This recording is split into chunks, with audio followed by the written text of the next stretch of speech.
Mes amis Gémeaux, bonjour et bienvenue sur la chaîne Tarot à merveille. Pour votre tirage général, ceux qui me découvrent, soyez les bienvenus. J'espère que vous allez bien. Allez, c'est parti. Décoller. C'est un mot d'aviation. Le moment précis où les roues quittent le sol et où la machine cesse d'être au sol pour devenir une chose du ciel. Mais ce moment, aussi spectaculaire qu'il paraisse vu de l'extérieur, n'est pas un événement isolé. Il est l'aboutissement d'une longue préparation. Avant de décoller, l'avion roule longtemps sur la piste. Il accélère, il prend de la vitesse, et chacun de ses mètres parcourus au sol semble à un observateur impatient complètement inutile. Pourquoi ne s'envole-t-il pas tout de suite? Pourquoi tarde-t-il autant? Parce que sans cette accélération préalable, le décollage ne serait pas possible. Voilà la réponse simple. La piste fait partie du vol, le sol fait partie du ciel, la lenteur fait partie de la vitesse à venir. Je commence cette lecture par cette image parce que je veux que vous la gardiez en tête tout au long de ce que je vais vous transmettre. Vous avez peut-être eu ces derniers temps l'impression de ne pas avancer, de rouler sans décoller, de faire des efforts qui ne se traduisaient pas en élévation. Cette impression était trompeuse. Vous étiez sur la piste, vous accélériez, et vous approchez en ce moment même de la vitesse à laquelle l'envol devient inévitable. Quelque chose de très précis est en train de se mettre en place dans votre vie, pas de manière théâtrale, plutôt comme un alignement silencieux de plusieurs forces qui séparément n'auraient rien produit, mais qui ensemble, au moment où elles se rejoignent, créent une poussée nouvelle. Cette convergence est ce qui rend la période actuelle si particulière. Vous le sentez peu, être déjà comme une sorte de frémissement intérieur, une attente sans objet précis, une intuition que quelque chose se prépare sans pouvoir le nommer. Bienvenue ici sur Tarot à merveille. Si vous êtes arrivé jusqu'à cette lecture, ce n'est pas un détail, c'est un signal. Votre attention est exactement là où elle doit être pour recevoir ce que je vais vous dire. Quelque chose me vient avec force et je veux vous le partager avant d'aller plus loin. Vous portez en vous une intuition depuis longtemps que vous êtes fait pour quelque chose de plus large que ce que vous vivez actuellement. Cette intuition, vous l'avez parfois étouffée parce qu'elle vous semblait prétentieuse. Vous l'avez parfois minimisée parce qu'elle vous paraissait irréaliste. Mais elle est restée. Elle a survécu à tous vos efforts pour la faire taire. Elle est revenue, encore et encore, dans des moments calmes, dans des moments de fatigue, dans des moments où vous étiez seul avec vous-même. Cette intuition n'était pas une illusion, c'était pas non plus de l'orgueil mal placé, c'était la voix de quelque chose en vous qui sait, qui a toujours su, qui attend simplement le moment où le contexte extérieur permettrait à cette connaissance intérieure de s'incarner, et le contexte extérieur en ce moment est en train de s'aligner. Ce n'est pas vous qui changez, c'est plutôt qu'enfin vous allez pouvoir être pleinement ce que vous étiez déjà. La différence est subtile, mais elle est essentielle. Le décollage n'est pas une transformation, c'est une révélation. Laissez-moi décomposer pour vous ce que je perçois, parce que ce qui s'apprête à se passer mérite d'être compris dans ses différentes dimensions, pas seulement dans son emballage spectaculaire. D'abord, une question que je veux poser. Qu'est-ce qui empêche habituellement une vie de décoller? Pas l'absence de talent, pas l'absence de désir, pas l'absence d'opportunité. Le plus souvent, ce qui empêche une vie de décoller, c'est une fidélité invisible à des modèles anciens, des manières d'être qui ont été utiles à un moment donné et qui sont devenues, sans qu'on s'en rende compte, des poids morts qu'on continue de transporter par habitude, comme un avion qui chercherait à décoller en gardant ses cales sous les roues. Tant que les cales restent en place, peu importe la puissance des moteurs, l'envol est impossible. Ce qui se passe en ce moment dans votre vie, c'est que ces cales sont en train de tomber, pas toutes en même temps, une par une. Vous l'avez être senti à travers de petits événements récents qui semblaient perturbants sur le moment, mais qui, en réalité, vous délestaient de quelque chose. Une situation qui s'est résolue sans que vous y soyez pour grand-chose. une relation qui s'est rééquilibrée, un projet qui a pris une direction inattendue. Chacun de ces ajustements retire un poids. Chacun de ces ajustements vous rapproche du moment où plus rien ne vous retient. Maintenant, je veux explorer avec vous quelque chose qui n'est pas évident à entendre. Le décollage va modifier votre rapport à la peur. Pas dans le sens où vous n'aurez plus peur. Au contraire, vous allez peut-être ressentir une forme de peur que vous n'aviez pas anticipée. Pas la peur de l'échec, la peur de la réussite. C'est une peur étrange, mal connue, rarement nommée, mais incroyablement répandue.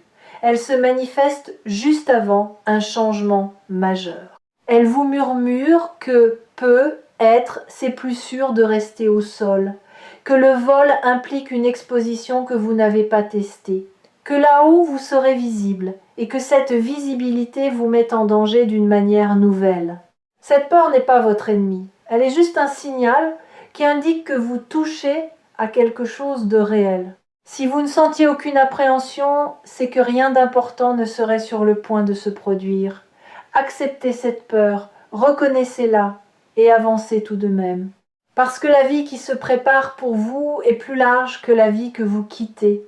Et toute expansion s'accompagne d'un moment de vertige. Ce vertige est temporaire. La nouvelle amplitude, elle, est durable. Il y a aussi quelque chose à dire sur la visibilité. Vous avez peut-être passé une grande partie de votre vie à préférer la discrétion. Pas par manque d'ambition, mais par une certaine pudeur. Une préférence pour la profondeur sur l'éclat. Une méfiance instinctive à l'égard de ceux qui se montrent trop. Cette discrétion a eu sa beauté. Elle vous a permis de cultiver des choses précieuses loin du regard des autres. Mais elle a aussi parfois servi de paravent à une peur plus subtile, celle d'être pleinement vue. Cette peur va se présenter à vous d'une manière nouvelle pendant cette période, parce que un décollage rend visible, vous ne pouvez pas voler en restant invisible, et il faudra que vous fassiez la paix avec cette visibilité naissante, pas en devenant quelqu'un d'autre, pas en cherchant la lumière pour la lumière, mais en acceptant que ce que vous portez mérite d'être vu et que cacher sa lumière n'est pas une vertu mais une fuite. Vous allez expérimenter dans les jours qui viennent des situations où vous serez tenté de vous dérober, une opportunité qui vous mettrait en avant, une question qui appellerait votre point de vue, un projet qui demanderait votre signature. Observez ces moments, sentez la tentation du retrait et choisissez consciemment cette fois de rester, de vous montrer, de prendre la place qui vous est offerte. Cette pratique, répétée, va dénouer une tension ancienne et libérer une amplitude que vous ne soupçonnez pas. Je voudrais maintenant vous parler de la qualité particulière de ce décollage, parce qu'il est important de pouvoir le reconnaître quand il se produira. Ce décollage n'est pas une explosion, ce n'est pas un événement bruyant, c'est plutôt une sorte de glissement progressif où vous réalisez presque sans transition claire que les choses qui vous semblaient lourdes hier sont devenues légères aujourd'hui. Vous vous lèverez un matin et vous remarquerez que cette préoccupation qui vous suivait depuis des mois ne vous suit plus. Vous traverserez une situation qui aurait dû vous coûter beaucoup d'énergie et vous constaterez que vous l'avez traversée presque sans effort. Ces petits écarts par rapport à votre ancien fonctionnement sont les premiers signes du décollage en cours. Cela ne ressemblera pas à ce que vous avez peut-être imaginé. Vous n'allez pas avoir un grand moment de gloire avec des trompettes. Vous allez avoir une succession de petites confirmations qui, mises bout à bout, vont dessiner une nouvelle réalité. Et un jour peut être à mi-chemin d'un trajet ordinaire où, pendant que vous ferez quelque chose de simple, vous vous direz « Tiens, ma vie ne ressemble plus à ce qu'elle était ». Et ce constat, simple et puissant, sera la mesure du chemin parcouru. J'aimerais aborder un aspect que beaucoup ne mesurent pas avant qu'il ne se manifeste. Le décollage modifie la façon dont les autres vous perçoivent. Pas parce que vous changez ce que vous montrez, parce que votre fréquence change et que les gens captent cette fréquence avant même de pouvoir l'analyser. Vous allez remarquer que certaines personnes vous adressent la parole différemment, avec un peu plus d'attention, un peu plus de respect spontané. Vous ne saurez pas toujours pourquoi. Vous penserez peu être que c'est un hasard, mais ce n'est pas un hasard. C'est simplement que votre énergie a changé de qualité et que cette nouvelle qualité appelle une autre manière d'être en relation avec vous. Les humains sentent ces choses, même quand ils ne savent pas les nommer. À l'inverse, certaines personnes vont s'éloigner, pas de manière agressive, plutôt comme un éloignement naturel, presque incompréhensible. Ces personnes étaient connectées à l'ancienne version de vous. Quand vous changez de fréquence, le lien qui les retenait se distend. Ce n'est pas un drame. Ce n'est pas non plus un échec relationnel. C'est juste la physique invisible des affinités qui se réorganisent. Laissez ces éloignements se faire sans culpabilité. Ce qui doit rester restera. Ce qui doit partir partira pour libérer de la place, pour de nouvelles connexions plus alignées avec qui vous devenez. Je voudrais maintenant aborder une dimension intérieure de ce décollage. C'est la transformation de votre rapport au temps. Avant le décollage, le temps semble lent, lourd. On a l'impression d'attendre que quelque chose se passe, que quelque chose change, que quelque chose vienne. Cette attente fatigue, elle vide. Elle finit par teinter d'amertume même les bons moments, parce qu'on ne les vit pas pleinement, on les évalue à la lumière de ce qui n'arrive pas encore. Pendant le décollage, ce rapport au temps se transforme. Vous allez commencer à habiter le présent différemment, sans cette tension d'attente, sans ce sentiment d'être à côté de votre propre vie en train de regarder le futur arriver. Vous serez là, vraiment là, dans ce moment, avec cette personne, dans cette tâche. Et le temps ne sera plus un ennemi à supporter, mais un compagnon à habiter. Cette transformation, plus que tout autre, est le signe que vous avez quitté le sol. Quand on est en l'air, on ne compte plus les minutes. On regarde par le hublot, on respire différemment. Le temps se déploie d'une autre manière, plus vaste, plus respiré. Ce changement de rapport au temps a aussi un effet sur la mémoire. Vous allez vous souvenir de choses oubliées, pas forcément des grands événements, plutôt de petits moments qui vous reviendront avec une étrange précision. L'odeur d'un endroit, la lumière d'un certain après-midi, une phrase prononcée par quelqu'un. Ces souvenirs ne reviennent pas par hasard. Ils reviennent parce qu'ils contiennent une information dont vous avez besoin pour cette nouvelle phase. Une information que votre conscience d'aujourd'hui peut enfin recevoir alors qu'elle ne pouvait pas la traiter à l'époque. Accueillez ces remontées de mémoire sans les analyser de force. Laissez-les vous dire ce qu'elles ont à dire. Parfois c'est une émotion enfouie qui demande à être enfin ressentie. Parfois c'est une qualité que vous aviez à un moment de votre vie et que vous avez oubliée. Parfois c'est simplement la confirmation que vous êtes le même être, en continuité malgré tous les changements. Cette continuité intérieure, plus que toute autre chose, est ce qui rend possible un envol durable. On ne décolle pas en se reniant, on décolle en s'intégrant. Sur Tarot à merveille, je rappelle souvent une chose qui surprend les gens, le décollage n'est pas une récompense pour ceux qui ont assez attendu. C'est une conséquence naturelle pour ceux qui ont assez transformé. La différence est immense, l'attente passive ne fait pas décoller, le travail intérieur, lui, prépare la piste. Et vous, sans toujours en être pleinement conscient, vous avez fait ce travail, vous avez questionné ce qui ne fonctionnait pas, vous avez lâché des choses qui ne vous nourrissaient plus. Vous avez pu être pleuré, douté, avancé en zigzag, mais vous avez avancé. Et c'est cette accumulation invisible qui produit maintenant son effet visible. Je voudrais introduire une nuance importante. Le mot décoller peut faire penser à une accélération, à de la vitesse. Mais en réalité, ce qui caractérise un avion en vol, c'est pas tellement sa vitesse, c'est sa stabilité. À haute altitude, dans de bonnes conditions, un avion ne donne presque pas l'impression de bouger. Vous regardez par la fenêtre et vous voyez le sol défiler très lentement alors que vous filez à plusieurs centaines de kilomètres/heure. Cette stabilité est l'une des qualités les plus précieuses du vol. Votre vie qui décolle ressemblera à cela. Vous n'aurez pas l'impression de vivre dans la frénésie. Vous aurez plutôt l'impression d'avoir trouvé une forme de calme intérieur que vous cherchiez depuis longtemps sans savoir le nommer. Les choses se feront mais sans agitation. Les opportunités viendront mais sans précipitation forcée. Cette stabilité tranquille est le signe que vous êtes en l'air. C'est seulement quand on tente de décoller de manière forcée par la volonté seule qu'il y a turbulence. Quand le décollage se fait dans son temps juste, il y a fluidité. Cette fluidité va aussi se traduire dans votre créativité. Vous allez avoir des idées qui viennent plus facilement qu'avant, des solutions qui apparaissent presque toutes seules à des problèmes que vous tourniez et retourniez sans aboutir, des inspirations qui vous traversent sans que vous ayez à les chercher. C'est un effet bien connu de l'alignement intérieur. La créativité cesse d'être un effort et redevient ce qu'elle est essentiellement, une expression naturelle de l'âme qui se sent libre.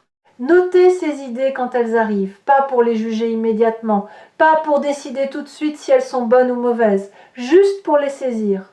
Les inspirations sont parfois timides. Si on ne les accueille pas dès le premier passage, elles se retirent et ne reviennent pas toujours. Ayez un carnet ou un coin de votre téléphone où vous pouvez attraper ces idées au vol. Vous y reviendrez plus tard, et certaines, qui paraissaient anodines au moment où elles sont passées, se révéleront porter quelque chose d'important. Permettez-moi maintenant de vous parler d'une dimension plus pratique. Que faire pendant cette période ? Pas grand-chose, en réalité. Et c'est ce qui peut surprendre. Beaucoup de personnes, sentant que quelque chose se prépare, se mettent à multiplier les actions pour accélérer le mouvement. C'est une erreur fréquente. À ce stade du processus, votre travail principal n'est pas d'agir davantage, il est de ne plus interférer, de faire confiance au mouvement qui s'est lancé sans vous, de laisser la piste se dérouler sans tirer sur le manche prématurément. Cela ne veut pas dire être passif, cela veut dire être présent sans être interventionniste. Continuez à faire vos choses ordinaires, allez à votre travail, prenez soin de vos relations, honorez vos engagements. Mais n'essayez pas de pousser la rivière. Le moment du décollage est précis et ne se laisse pas hâter. Il sait quand il doit arriver. Votre seul rôle est de ne pas le compromettre par excès de zèle. Une autre invitation, observez sans juger. Pendant cette période, beaucoup de choses vont vous traverser émotionnellement, des moments de joie sans cause apparente, des moments de tristesse résiduelle qui semblent venir de loin, des bouffées d'enthousiasme, des pauses contemplatives. Tout cela fait partie de la libération en cours. Si vous essayez de figer une de ces émotions ou d'en chasser une autre, vous freinez le processus. Laissez-les passer. Saluez-les comme on salue les nuages qui défilent dans un ciel d'été. Aucune ne mérite qu'on s'y accroche, aucune ne doit être combattue. Elles sont des passagères et leur passage est précisément ce qui vous allège. Je veux maintenant vous parler d'une chose dont peu de lectures spirituelles parlent franchement. C'est l'humilité particulière qui accompagne un vrai décollage. Quand votre vie décolle, vous pourriez croire que cela vous donne le droit d'être plus sûr, plus affirmé, plus catégorique. C'est l'inverse qui se produit chez les personnes qui décollent vraiment. Elles deviennent plus humbles, pas humbles au sens d'effacer, humbles au sens de profondément conscientes que ce qui leur arrive n'est pas seulement le fruit de leur volonté. Elles voient la part de grâce, elles voient les soutiens invisibles, elles voient les hasards qui n'en étaient pas, et cette conscience les rend plus douces, plus disponibles, plus reconnaissantes. Cette qualité va naître en vous pendant cette période. Vous remarquerez que votre besoin de prouver diminue, que votre besoin d'avoir raison s'estompe, que vous prenez moins personnellement les avis des autres. Cette diminution n'est pas une faiblesse, c'est l'inverse. C'est le signe que vous reposez sur une base intérieure plus solide, qui n'a plus besoin de la validation extérieure pour se sentir légitime. Et cette solidité-là, ironiquement, attire bien plus d'approbation que toutes les tentatives bruyantes pour l'obtenir. J'aimerais maintenant vous parler des 3 zones de votre vie où vous allez le plus sentir ce décollage, pas pour vous limiter à ces zones, mais pour aiguiser votre attention. La première zone, c'est votre rapport à votre propre potentiel. Pendant longtemps, vous avez peu être eu une idée légèrement floue de ce dont vous étiez capable. Vous saviez que vous aviez des qualités, mais vous n'arriviez pas à les voir avec netteté. Cette zone va se clarifier rapidement. Vous allez voir presque comme si quelqu'un avait essuyé une vitre qui vous êtes vraiment et ce que vous portez. Cette clarté ne sera pas accompagnée d'orgueil. Elle aura plutôt la qualité d'une simple constatation, comme on remarquerait, en rangeant ses affaires, qu'on possède quelque chose qu'on avait oublié. Et cette redécouverte de soi-même va débloquer une énergie considérable. La deuxième zone, c'est votre relation aux autres. Pas seulement aux autres dans votre cercle proche, mais à l'humanité en général. Quelque chose en vous se réajuste. Vous commencez à voir les gens différemment, avec moins de filtres protecteurs, avec plus de discernement aussi. Vous reconnaissez plus rapidement les personnes alignées avec vous et les personnes qui ne le sont pas, sans jugement excessif, juste avec une lucidité claire.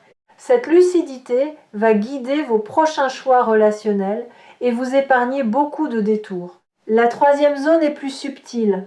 C'est votre rapport à votre propre histoire. Vous allez commencer à relire votre passé avec un regard neuf.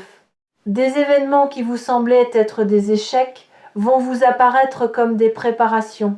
Des périodes que vous regardiez avec amertume vont retrouver leur sens. Cette relecture intérieure est une libération profonde, parce qu'elle vous rend votre passé. Et un passé rendu, intégré, accepté, c'est une fondation sur laquelle on peut construire l'avenir. Tant qu'on rejette une partie de son histoire, on bâtit sur un sol fragile. Quand on l'accepte entièrement, le sol devient roc. Je voudrais aussi vous dire quelque chose à propos des doutes, parce qu'ils vont revenir, pas une fois, mais plusieurs fois. Et ce ne sera pas un signe d'échec. Au contraire, plus le décollage approche, plus l'esprit a tendance à proposer des objections. C'est presque mécanique. L'ancien équilibre cherche à se préserver en générant des arguments contre le changement. Vous allez entendre ces arguments. Ils peuvent paraître sensés, ils peuvent paraître prudents, mais leur fonction réelle est de vous garder dans le connu. Quand ces doutes surgissent, ne les combattez pas frontalement. Notez-les, reconnaissez leur présence, mais ne leur donnez pas le pouvoir de décision. Le pouvoir de décision appartient à une partie plus profonde de vous, qui voit plus loin que les raisonnements défensifs. Cette partie plus profonde, vous la sentez quand vous êtes calme, quand vous respirez, quand vous écoutez votre intuition silencieuse plutôt que votre mental bavard. Faites confiance à cette voix-là, c'est elle qui pilote l'avion. J'aimerais ajouter une chose sur cette voix intérieure. Elle ne crie jamais, elle ne cherche jamais à vous convaincre. Si quelque chose en vous insiste avec véhémence, ce n'est pas elle. C'est probablement une autre voix, plus émotionnelle, plus réactive, qui se fait passer pour elle. La voix profonde, elle, vous parle dans des phrases courtes, simples, presque banales. C'est par là. Va, pas maintenant. Oui, elle ne s'explique pas, elle constate. Et elle a toujours raison, même quand sur le moment, ce qu'elle dit semble illogique. Apprendre à reconnaître cette voix, à la distinguer du bruit mental ambiant, est l'un des grands apprentissages de la vie spirituelle, et c'est une compétence qui se développe progressivement. Plus vous lui faites confiance, plus elle parle clairement, plus vous l'ignorez, plus elle se retire. Pendant cette période d'envol, elle va se manifester avec une netteté nouvelle. Saisissez cette occasion, établissez avec elle un dialogue plus régulier. Demandez-lui votre chemin quand vous êtes incertain, et osez la suivre, même quand sa réponse vous surprend. Je voudrais introduire une métaphore supplémentaire qui peut vous être utile. Pensez à une graine. Pendant la phase souterraine, la graine ne ressemble à rien. Elle est sombre, immobile, enterrée.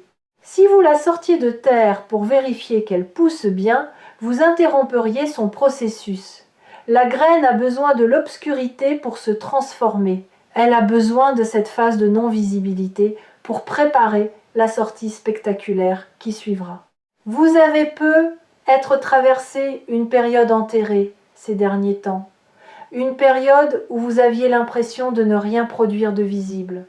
Ne vous trompez pas sur cette phase. Elle n'était pas stérile. Elle était la phase souterraine de quelque chose qui se prépare à sortir. Et maintenant, la pousse approche de la surface. Bientôt, elle va percer et ce qui paraissait être une absence va se révéler avoir été la genèse même de ce qui arrive. Une chose que je voudrais souligner avec insistance, le décollage que vous vivez n'est pas ponctuel. Ce n'est pas un événement unique après lequel tout serait acquis. C'est plutôt l'entrée dans une nouvelle phase qui va se déployer dans la durée. Vous allez d'abord franchir le seuil, puis vous allez vous installer dans ce nouvel espace, puis vous allez y construire. Chaque étape a son rythme propre. Ne vous attendez pas à ce que tout se passe en une fois. C'est un processus, pas un coup d'éclat. Et c'est précisément ce qui en fait sa solidité. J'aimerais aborder un dernier point avant de conclure. C'est l'importance de ne pas vouloir comprendre tout de suite. Pendant cette période, certaines choses qui se passeront ne vous seront pas immédiatement compréhensibles. Vous prendrez une décision sans pouvoir totalement la justifier. Vous vous sentirez attiré par quelque chose sans savoir pourquoi. Vous repousserez quelque chose d'autre sans avoir d'argument rationnel. Tout cela est normal. C'est même le signe que vous êtes en contact avec une intelligence plus large que votre seule raison. Acceptez de naviguer dans une certaine mystère, pas par paresse, pas par fuite, par confiance, par la reconnaissance du fait que toutes les bonnes choses ne se laissent pas immédiatement expliquer, que parfois on suit un mouvement parce qu'il est juste et que la justification viendra plus tard quand le déploiement aura permis de voir l'ensemble. Cette acceptation est une forme de maturité spirituelle. C'est aussi une condition pour que les choses puissent se déployer dans leur plénitude. Quelque chose me vient aussi sur la question de l'énergie pendant cette transition. Vous allez peu ressentir des fluctuations énergétiques inhabituelles. Des journées où vous serez porté par une vitalité presque enfantine, sans cause précise. Des journées plus contemplatives, où vous aurez besoin de vous retirer, de ne rien produire, de simplement être. Ne luttez ni contre les premières, ni contre les secondes. Toutes ces fluctuations font partie du même mouvement intérieur. Pendant les journées de haute vitalité, ne surengagez pas, ne prenez pas trop d'engagement.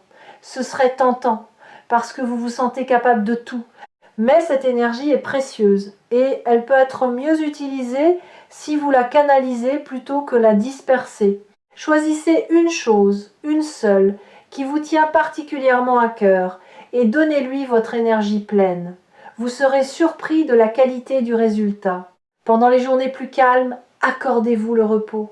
Vraiment, sans culpabilité, sans cette petite voix qui vous reproche de ne pas être productif. Le repos n'est pas une absence d'action. C'est une action différente, plus subtile, qui se fait à un niveau que les yeux ne voient pas. Pendant que vous semblez ne rien faire, votre système intérieur continue le travail. Il intègre, il digère, il prépare. Faites-lui confiance et profitez de ces respirations comme on profiterait d'un cadeau. Sur Tarot à merveille, j'ai vu beaucoup de personnes manquer de très belles ouvertures simplement parce qu'elles voulaient comprendre avant d'avancer. Et l'univers, qui ne peut pas toujours expliquer en avance ce qu'il prépare, se voit obligé de retirer son offre. Ne soyez pas de ces personnes. Quand quelque chose vous appelle et que vous sentez en vous une forme de paix accompagnant cet appel, dites oui. Vous comprendrez pourquoi vous avez dit oui un peu plus tard. Le moment de l'élan n'est pas celui de l'analyse. Voilà ce que j'avais à vous transmettre aujourd'hui. Votre vie est en train de quitter le sol. Pas dans un bruit fracassant, mais dans une qualité d'allègement progressive qui vous étonne autant qu'elle vous porte. Les cales tombent, la piste se déroule, la poussée monte. Et bientôt, sans même que vous puissiez désigner précisément le moment, vous serez en l'air. Rappelez-vous ces quelque chose. N'essayez pas de précipiter ce qui est en train de se faire. Laissez les éloignements se faire sans culpabilité. Recevez les rapprochements avec gratitude. Ne soyez pas surpris par les moments de peur. Ne soyez pas découragés par les retours du doute. Faites confiance à votre intuition silencieuse plus qu'à votre mental bavard. Et acceptez de ne pas tout comprendre sur le moment. Vous avez préparé ce décollage par tout ce que vous avez traversé. Ce qui vous a fait souffrir vous a aussi musclé. Ce qui vous a fait douter vous a aussi clarifié. Ce qui vous a fait pleurer vous a aussi adouci. Rien n'a été gaspillé, tout a été préparation. Et maintenant, le résultat de cette préparation va commencer à se voir dans votre vie extérieure comme dans votre paysage intérieur. Faites-vous confiance. Vous savez plus que vous ne le croyez. Vous valez plus que vous ne l'admettez. Vous portez plus que vous ne le mesurez. Et l'envol qui s'annonce n'est pas une chance miraculeuse tombée du ciel. C'est la conséquence naturelle de ce que vous êtes devenu. Recevez cet envol comme on reçoit ce qui nous appartient déjà, sans excès d'humilité, sans excès d'orgueil, avec la simplicité de quelqu'un qui rentre chez lui. Et puisque je parle de rentrer chez soi, je voudrais vous laisser sur cette image avant de conclure. Ce qui vous arrive ne vous emmène pas vers un ailleurs étranger. Cela vous ramène à un endroit que vous connaissez en profondeur, même si vous ne l'aviez pas encore visité dans cette vie. C'est un retour autant qu'un départ. Un retour à votre amplitude juste, à votre place naturelle, à la version de vous-même qui n'avait jamais cessé d'exister mais qui attendait simplement les conditions pour se manifester pleinement. Quand l'envol se sera installé, vous aurez être cette sensation étrange de ne pas vraiment vous reconnaître et de vous reconnaître pour la première fois en même temps. Les deux sensations cohabiteront sans contradiction parce que vous serez à la fois quelqu'un de nouveau et quelqu'un qui revient. C'est l'une des plus belles expériences qu'une vie puisse offrir. Et c'est exactement ce qui s'apprête à se produire pour vous. Faites confiance, le ciel vous attend, il vous a toujours attendu, et ce qui s'apprête à se déployer dans votre vie ne fait pas partie d'un miracle réservé à quelques privilégiés. C'est simplement le résultat naturel d'un long processus intérieur que vous avez mené avec courage, souvent sans en mesurer la portée. Reconnaissez-vous cette honnêteté, vous n'êtes pas chanceux, vous êtes prêt. Et la différence entre les deux est immense, parce que la chance s'épuise alors que la préparation, elle, s'incarne durablement. À très bientôt dans le ciel.